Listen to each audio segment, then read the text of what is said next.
할렐루야. 오늘은 지난 시간에 이어서 야곱의 생애에 대해서 함께 나눠보도록 하겠습니다.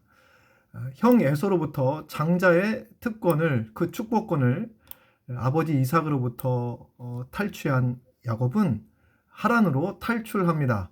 그의 어머니 리브가가 가만히 이 아들 내버려 두면 에서의 분노가 아닌 이삭의 분노가 아닌 에서의 분노로 말미암아 목숨을 부지할 수 없을 것이라고 판단했기 때문입니다.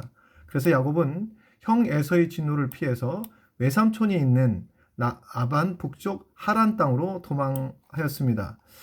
이때 야곱의 나이가 성경의 기록을 비교해 보면 하란으로 떠났을 때의 나이가 77세였습니다. 야곱이 애굽으로 갔을 때가 130세였고 요셉이 39세였습니다. 야곱이 91세에 요셉을 낳았으므로 하란 생활 14년을 빼면 77세가 되는 거죠. 도피 중에 베델에서 밤을 지내다가 사다리 꿈을 꾸고 또 하나님을 만납니다. 그리고 이곳에서 그는 하나님의 집, 즉 베델이라고 불러서 또 하나님과의 깊은 인격적인 만남을 구가하죠. 다시 한번 우리가 생각해 볼 것이 바로 그겁니다. 우리는 야곱하면 굉장히 어린 그 야곱을 생각하기가 쉽습니다. 그러나 그렇지 않아요. 기본적으로 성경에서는 나이가 굉장히 많습니다. 이 역시 지금의 우리의 관점에서 성경을 해석하기보다는 당시의 상황에 맞게 성경을 바라볼 필요가 있습니다. 야곱은 하란에서 무려 20년 동안 생활을 하였습니다. 야곱은 하란에서 라반을 위해 총 20년 동안 일을 했는데요. 결혼 때문에 14년을 봉사하였습니다. 그의 사랑은 둘째인 이 라헬을 향해 있었어요. 그래서 라헬을 사랑하여서 7년을 일했지만 라반은 첫째인 레아와 먼저 결혼하기를 원했습니다. 그래서 7일 후에 라헬을 아내로 맞이하는 대가로 또다시 7년을 더 봉사하였습니다. 야곱이 라헬을 얻기 위해서 14년 동안 라반 밑에서 일한 이 사건은 현대인의 관점에서는 가혹한 노동으로 보이지만 그러나 야곱이 가지고 있는 것이 아무것도 없었어요. 지참금을 줘야 되는데 지참금을 줄 수 있는 것이 없었습니다. 그래서 당시 사회 규범에 맞게 야곱이 이렇게 한 거예요.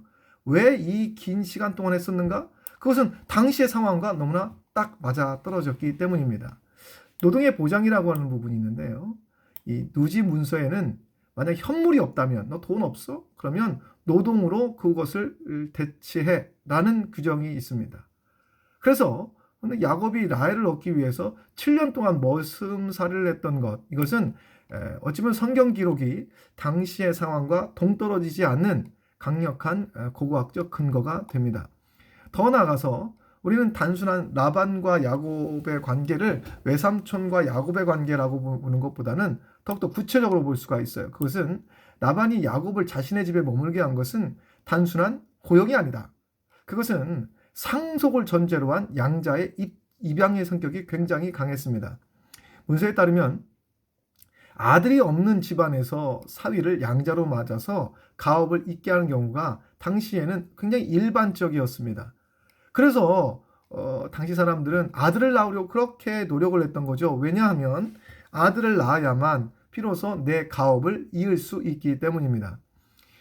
야곱은 아버지를 속이고 형을 속였지만 성실한 사람이었어요. 최소한 이 라반의 가정에서는. 그리고 그는 성실하게 일을 하였습니다. 단 한 가지 특징이 있어요. 양자가 된 사위는 그 장인의 딸 외에는 다른 아내를 취할 수 없다라는 조항이 이 문서에 있습니다.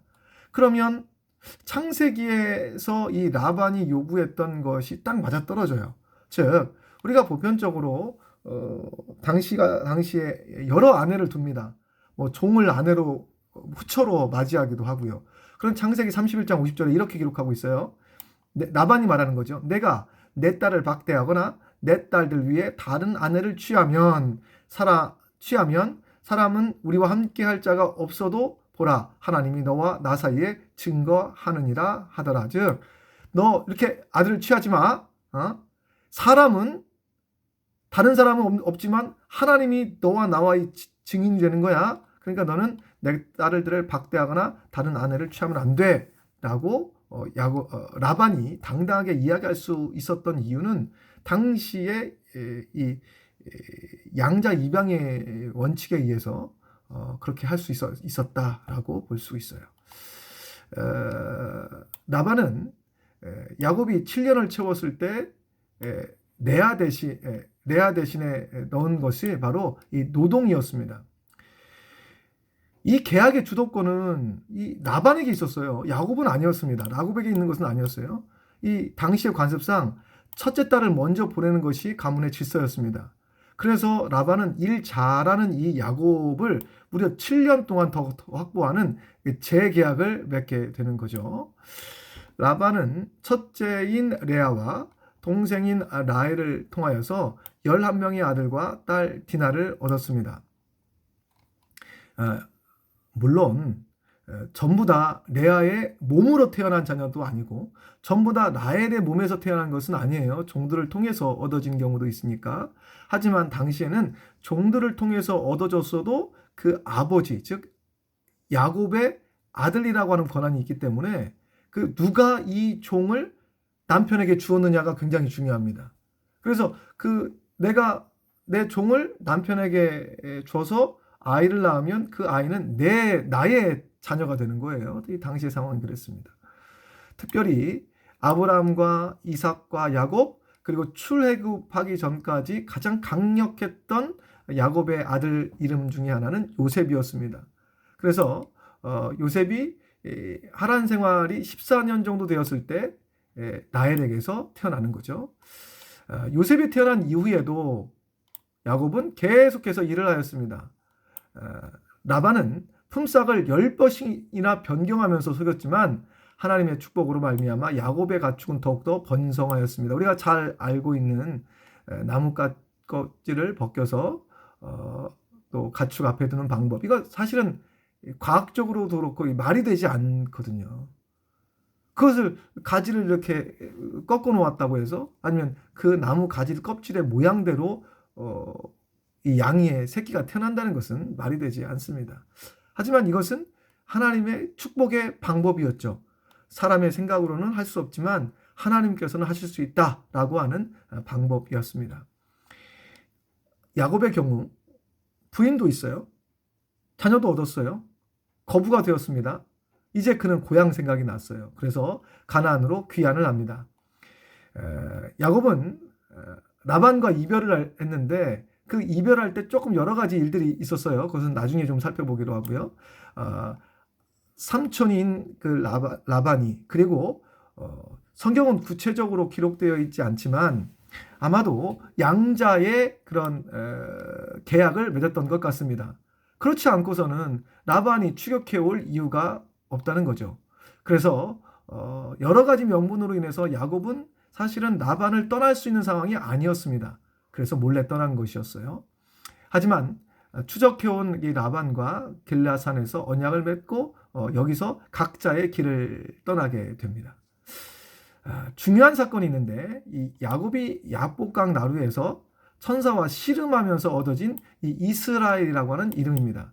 이 이스라엘이라는 이름은 이 성경의 역사에서 굉장히 중요한 전환점을 맞이하게 됩니다. 이스라엘, 단순한 이름을 넘어서 한 개인의 삶이 한 민족의 운명으로 바뀌어지는 그런 신학적인 의미를 담고 있어요.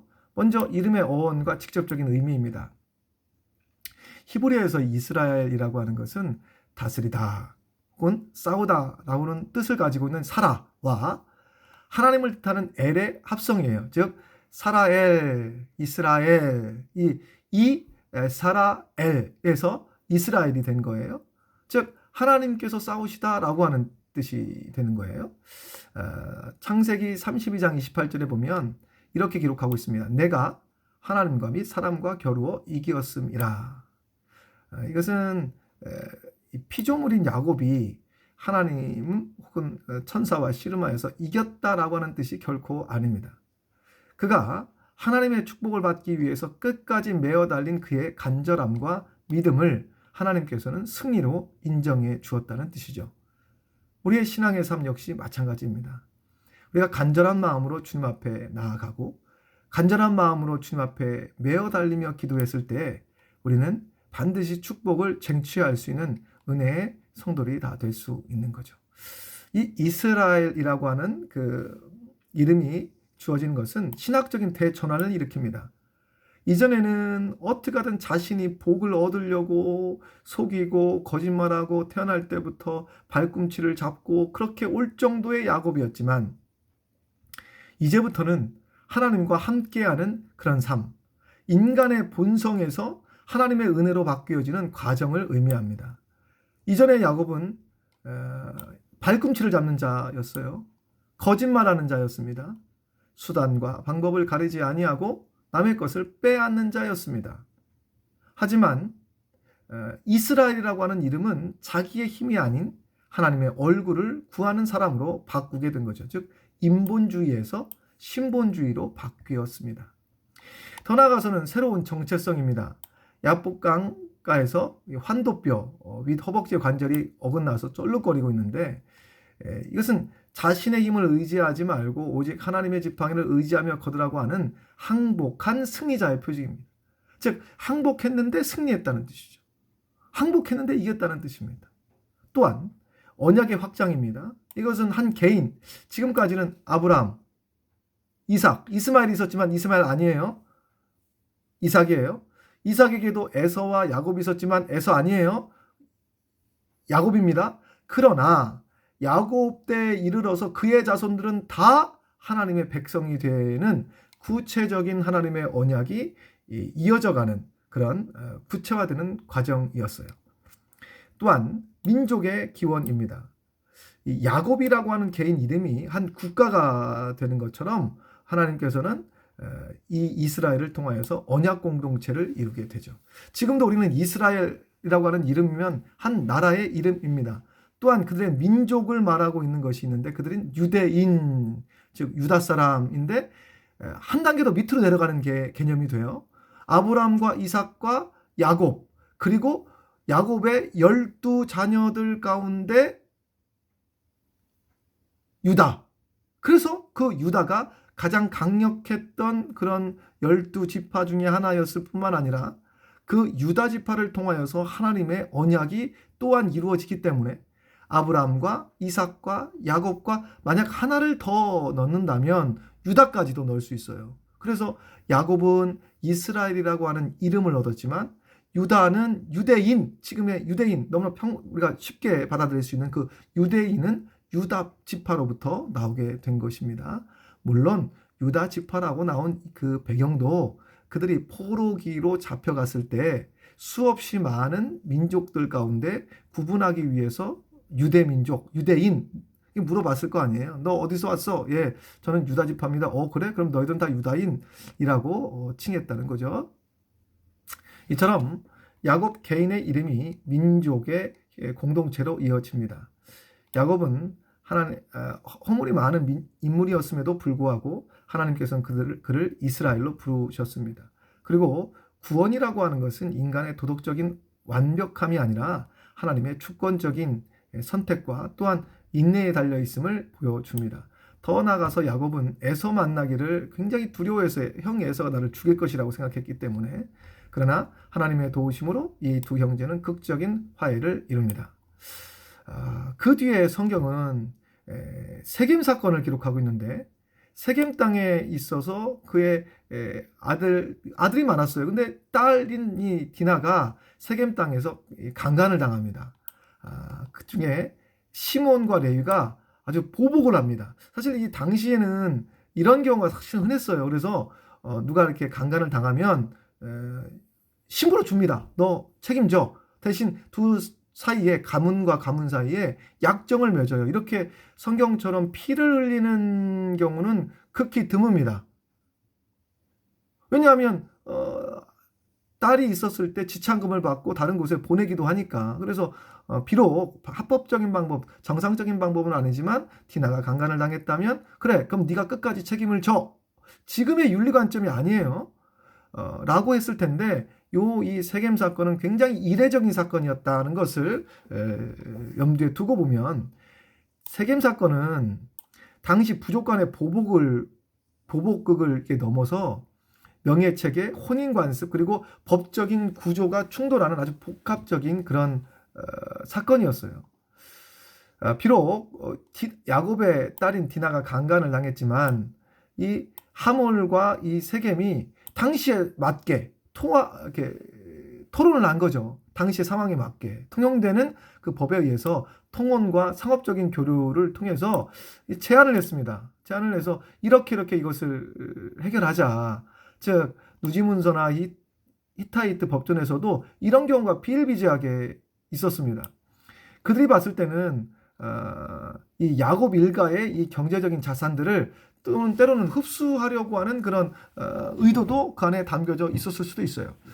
그런데 평화롭게 이 일들이 진행됐어야만 되는데 시므온과 야곱의 아들들 가운데 시므온과 레위는 여기에서 잔인한 학살 혹은 보복을 가합니다. 그들은 할례와 언약을 악용해서 이 세겜 사람들을 죽이는데요.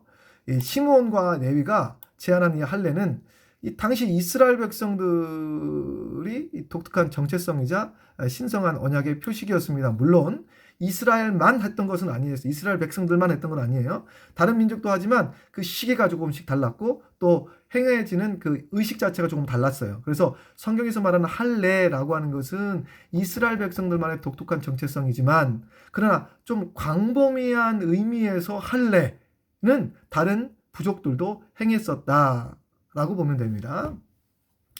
남자만 행해지는, 왜냐하면 전투에 나아가서 싸움을 하는 남자들만 행해지는 이 할례에서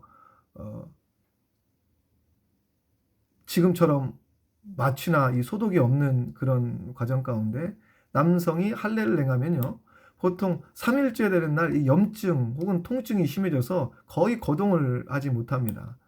이 격투기나 이런 경우에도 남자들 같은 경우는 그 낭심이라고 해서 주요 부위를 맞으면 움직이지도 못해요. 그러니까 급소라고 합니다.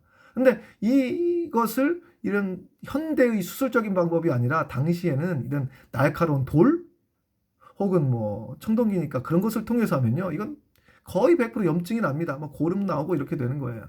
그래서 이 시몬과 레위는 이 할례라고 하는 것을 행하면 우리가 이렇게 하겠다라고 했지만 실제로는 이것을 통해서 공격할 명분을 세운 거죠.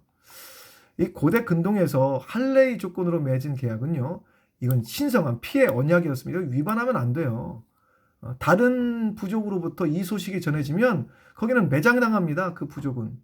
그런데 시몬과 레이를 비롯해서 이 할례, 이 신성한 피의 언약을 오히려 사륙의 수단으로 삼은 것은 이 배신행위에 가깝습니다. 야곱도 굉장히 실망을 했어요. 야곱도. 그래서 나로 하여금 이 땅 주민에게 악취를 내게 하였다라고 한다는 것은 이것을 통하여서 신뢰가 무너졌음을 알게 됩니다.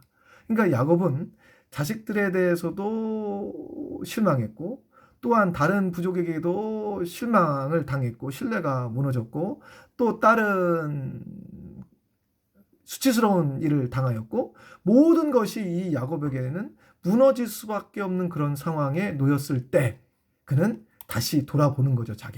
자신을 돌아보고 가정을 돌아보았습니다.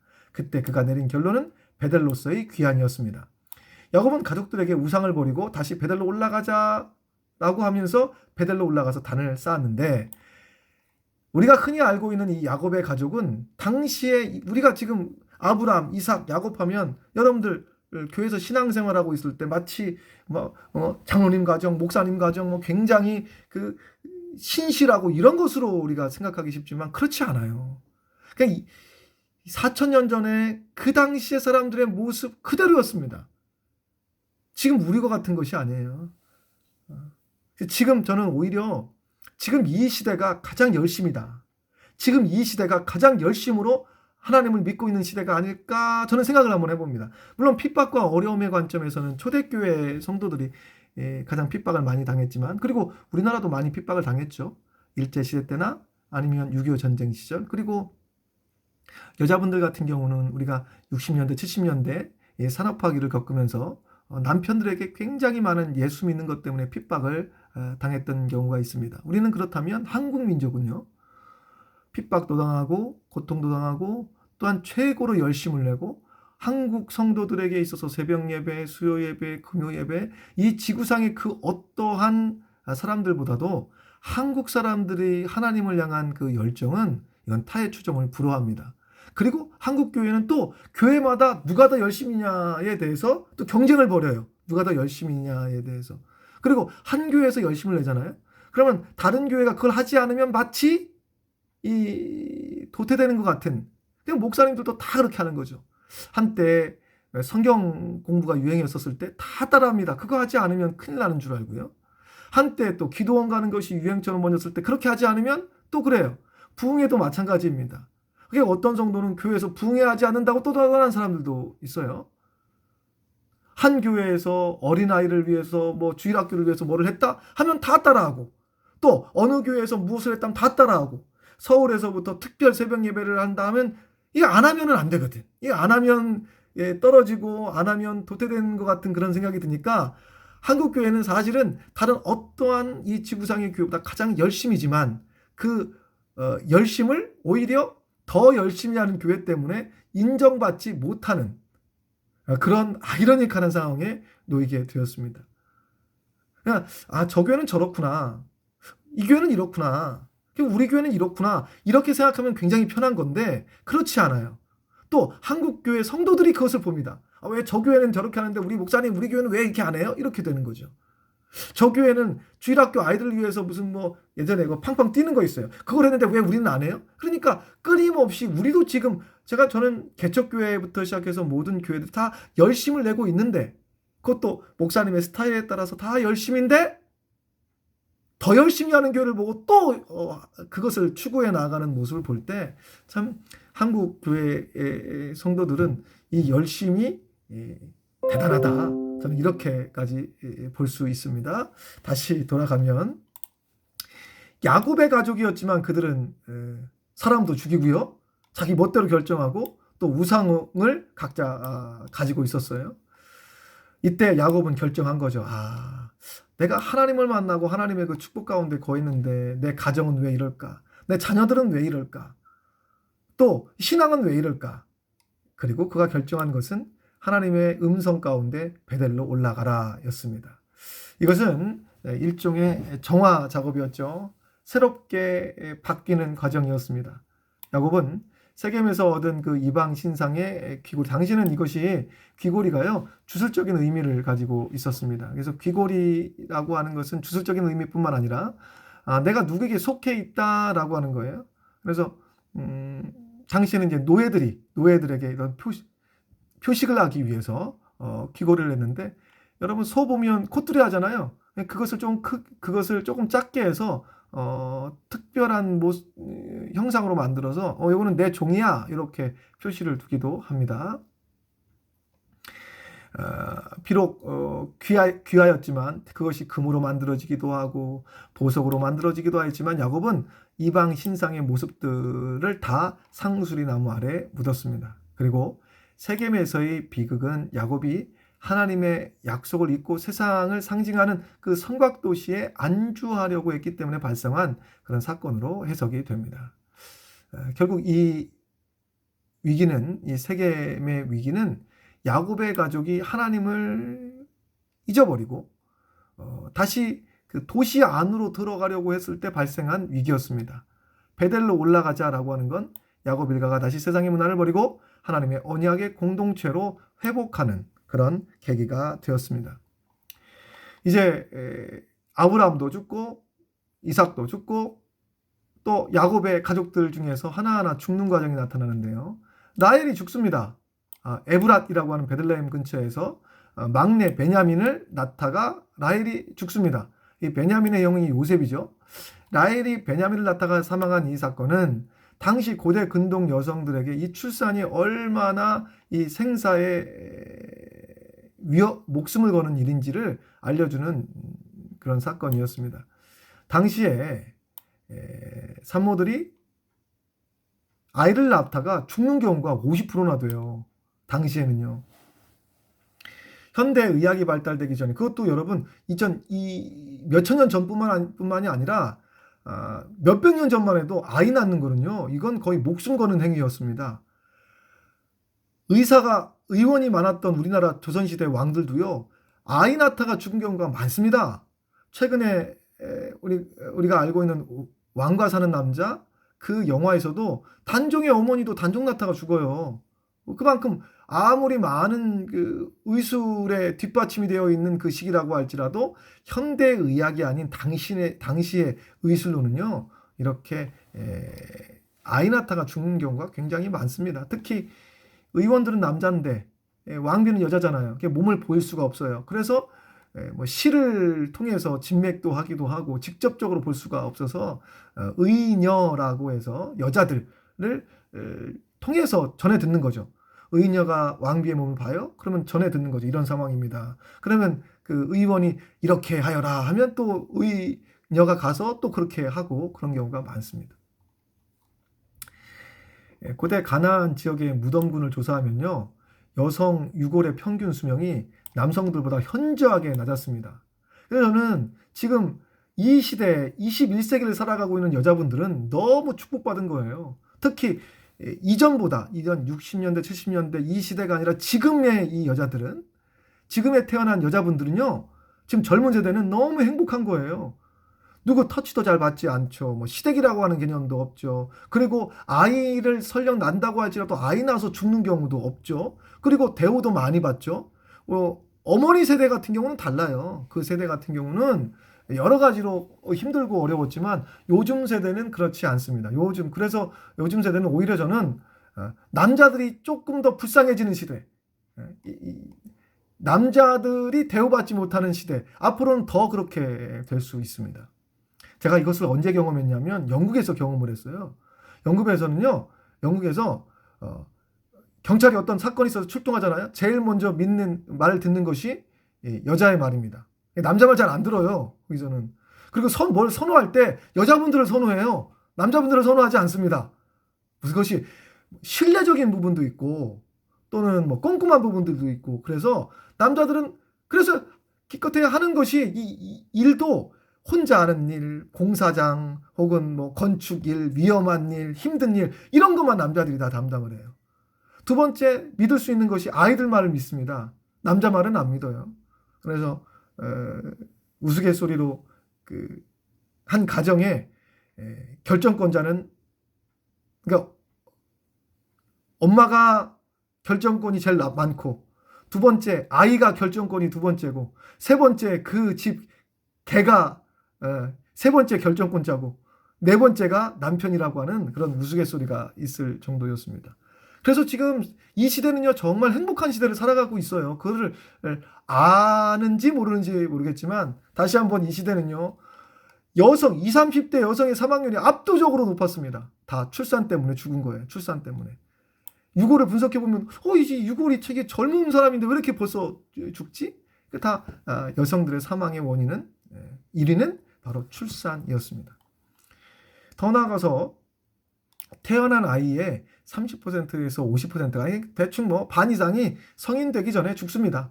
또 아이를 낳고 나서도 바로 죽을 수도 있어요. 출혈 때문에. 그러나 그것을 회복하지 못해서 죽는 경우도 참 많습니다. 고대 이집트의 에베르스 파피루스나 카운 산부인과 파피루스의 이 의서예요. 이 의학 문서에 보면 왜 이렇게 많이 죽느냐? 첫째, 감염이다. 소독 개념이 없잖아요, 이 당시에는. 그래서 이 아이를 낳다가 열로 인하여서, 그리고 감염으로 인하여서 죽는 경우가 참 많습니다. 이 감염이 첫째예요. 지금 우리는 페니실린이라고 하는 거, 뭐 소염제나 이런 거 굉장히 중요합니다. 해열제, 열나면 아이들 열나는 거 방치하면요, 소아마비 커서도 이상해져요. 그래서 지금 아이가 열을 낳았으면 해열제를 먹이고 하는 이유가 여기 있는데요. 두 번째는 난산입니다. 아이가 이 산고를 통해서 태어나야 되는데 태어나지는 않는 거예요. 이게 뱃속에 계속 있는 거예요. 머리부터 나와야 정상인데 발부터, 이런 경우에는 팔이 껴요. 혹은 다리가 끼기도 하고요. 여러 가지 일들로 인하여서 때로는 사람마다 그게 다 다르니까 골반이 작을 수도 있고, 그래서 예전에 뭐 조금 비하하는 말을 하겠지만 엉덩이가 큰 그 여자 같은 경우는 골반이 넓으니까 아이를 숭뵼숭뵼 잘 낳겠다, 이렇게 조선시대 때도 마찬가지고 생각했던 이유가 너무나 많이 죽기 때문에 그런 겁니다. 그래서 골반이 너무 작으면 아이 낳기가 굉장히 어려워요. 지금이야 뭐 의술의 도움을 받으니까 큰 문제는 없겠지만, 그리고 당시에서도요 제왕 절개 수술이 있었어요. 당시에도 이 이집트에서도요. 중요한 건 이 도저히 안 되게 그냥 죽어요. 이제 죽어 나가요. 그러나 제왕 절개술을 최후의 수단으로 하지만 이것은 뭐 거의 죽는 용도. 즉 산모는 죽겠지만 산모는 죽지만 애라도 살리자라고 했을 때 이 배를 갈라요.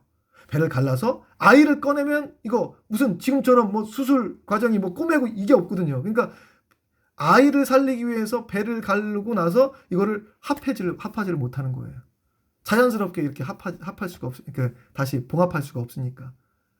그래서 제왕절개술이 있었지만 이것은 산모를 위한 제왕절개술이 아니라 아이를 꺼내기 위한, 이 아이가 굉장히 중요한, 뭐 예를 들어서 왕자라고 했을 때 산모가 그냥 죽어가요. 이제 숨이 막 넘어가요. 그러면 빨리 해서 배를 가르고 아이만 꺼내고 그 다음부터는 이 산모는 죽는 거죠. 그래서 제왕절개 수술이 있었지만 당시에는 사형 선고와도 같다. 네 번째는 이미 분만을 하신 분들은 아시겠지만 이 출혈이 많습니다. 그러면서 살이 찢어지는 그런 과정도 겪으면서 이게 지혈이 굉장히 제한적이에요. 그래서 그것 때문에 피를 또 많이 흘려서 죽는 경우도 많이 있습니다. 또 사람들이 이 산모가 아이를 낳는 그 모습을 여러 가지 그 다른 해석을 많이 하게 돼요. 그래서 출산이라고 하는 것은 당시에는 이 여자로서 남자는 전쟁터에 나가는데 여자들은 이 출산이 전쟁터예요. 사느냐 죽느냐입니다. 이것을 우리가 기억해야 돼. 그러니까 남자들은 전쟁에 나가서 죽어, 가족을 지키다가 죽어, 여자들은 출산 때문에 죽어. 그래서 이 창세기에 나와 있는 그 모습이 지금의 우리의 관점에서는 이해가 되지 않는 거예요. 왜 이 출산하는 것이, 왜 이것이 저주지? 그렇잖아요. 창세기에서. 그리고 남자들은 왜 일하는 것이 저주지? 일하다가 다툼 생기고 일하다가 싸우고 그러다가 착출되고서 군대 나가서 또 죽고 전쟁 겨서 죽고, 여자는 출산하다가 반이 죽고. 성경에서 말하고 있는 내용들이 이게 참 지금의 이런 관점에서 왜 그렇게 됐을까를 우리가 의심하지 말고 다 근거가 있고 이유가 있습니다. 또 하나, 의학적인 처치가 부족했기 때문에 이 산모들은 뭐예요? 다양한 그 부적이나 혹은 신을 의지할 수밖에 없었던 거죠. 예, 나엘이 이전에 합한체라고 하는 것을 구해내고 왔던 이유도 다른 것이 아닙니다. 아이를 낳지 않으면 그런 방법을 추구해 나아갔고, 또 출산이 너무나 힘들었기 때문에 그런 절박한 노력이 그 당시에 사람들에게는 있었다. 또 하나, 조산사, 즉 산모를 위로하는 장면이 창세기 기록되어 있는, 이렇게 기록하고 있어요. 그가 난산할 쯤, 이젠 거의 죽어가는 거예요. 산파가 그에게 이르되 두려워 말라, 지금 그대가 등남하였느니라 하며, 이것은 산모를 위하는 것이 결코 아니라 산모는 이제 죽어가고 있어요. 아이만이라도 너 지금 죽어가고 있지만 이 아이라도 좀 살리자, 더 마지막까지 힘을 내, 너는 어쩔 수 없어 라고 말하는 아주 긴박한 현장감의 반영입니다. 이렇게 해서 성경적인 그 배경을 알면 그냥 우리가 너무나 쉽게 넘어가는 그 출산이라고 하는 개념, 성경에서 등장할 때 이런 거구나 하는 것을 알 수가 있어요. 나엘은 죽어가면서 아이를 낳는데 아이의 이름을 베노니, 즉 자신의 죽음을 알았어요. 지었습니다. 얼마나 출산 과정이 힘들고 모질고 또 거칠었으면 이렇게 했을까요? 야곱은 그 이름을 베노니가 아니라 베냐민으로 바꿨습니다. 왜냐하면 사랑하는 그 아내도 지금 죽어가는데 결국 이 베냐민이라고 하는 이 자녀를 통해서 축복을 입겠다라고 하는 뜻이 담겨져 있습니다. 이 야곱의 변화와 평가를 보면 야곱은 초기 인생은 속임수와 이 권모술수에 능한 인물이었습니다. 그러나 연단과 또한 훈련을 받은 결과 이스라엘의 첫 이름으로 또 이스라엘을 구성하고 있는 그 시조로 등극하게 되었죠. 오늘은 여기까지 야곱에 대해서 나누었고요. 다음 시간에는 요셉에 대해서 함께 나누도록 하겠습니다. 수고하셨습니다.